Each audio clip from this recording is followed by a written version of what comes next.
Hope everyone's having a good day today and staying safe and healthy.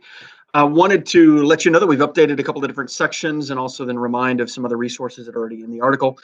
First is this: if you didn't see the state Attorney General is now working with local health departments, and they're looking at complaints that come in regarding business not following good protocols during this time. And so the way they're doing is kind of a partnership. They're doing it on a complaint basis. And then also what they're really doing is they're using inspection, instruction, and enforcement, really in that order. So they do an inspection to see, is a complaint valid? And then second is they're doing instruction. They just to become more compliant, to become more clean, if you will. And the last is they'll go through enforcement mechanisms. And the state's Attorney General does have some enforcement capability in that regard, according to the law. So it's just a reminder to all of you that, and I know you all are, but continue your safe cleaning protocols, wear the appropriate PPE, provide your staff with the appropriate protections as well. All of those comes in play, and we can avoid any of that. But we just wanted everyone to be aware of that.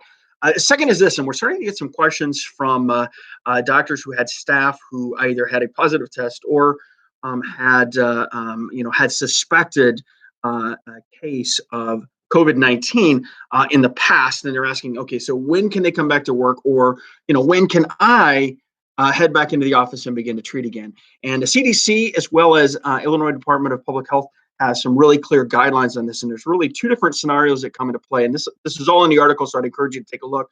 But the two keys are, is it test-based strategy and then a non-test-based strategy.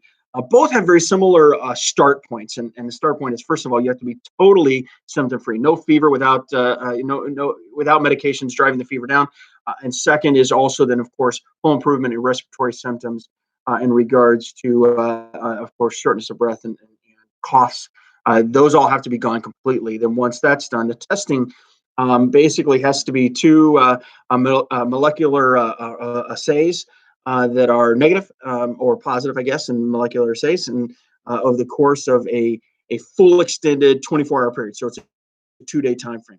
And the other is once all the symptoms have subsided at that stage, then a 3-day waiting period begins, and that's the non-testing.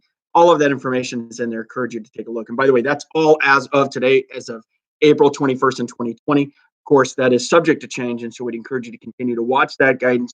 And also, with any questions, any hesitation at all, make sure you contact your local health department. They'll give you clear guidance on when a healthcare provider, a healthcare worker can go back to practice or go back into the office. And so that'll help you out. The last is this. It's just a reminder. We've got some really good downloads for ICS members for screening tools.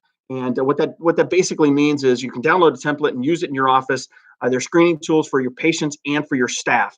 It helps you document all of that. Again, we said this from the beginning, from a malpractice standpoint, just make sure you document everything. From a compliance standpoint, going back to what we just talked about earlier about the Attorney General and the local departments of health, make sure that you're documenting. If you document it, it'll be a whole lot easier to demonstrate exactly what you're doing to protect you and your patients and your staff. All of that is really, really important. So check out those downloads. We're doing everything we can to make your job as simple as possible during this crazy time. And again, as I started off, I want to just tell you all, please stay healthy, please stay safe. If you have any questions, let us know. Take a look at the article if you haven't done that already, and we continue to pray for you and your ultimate.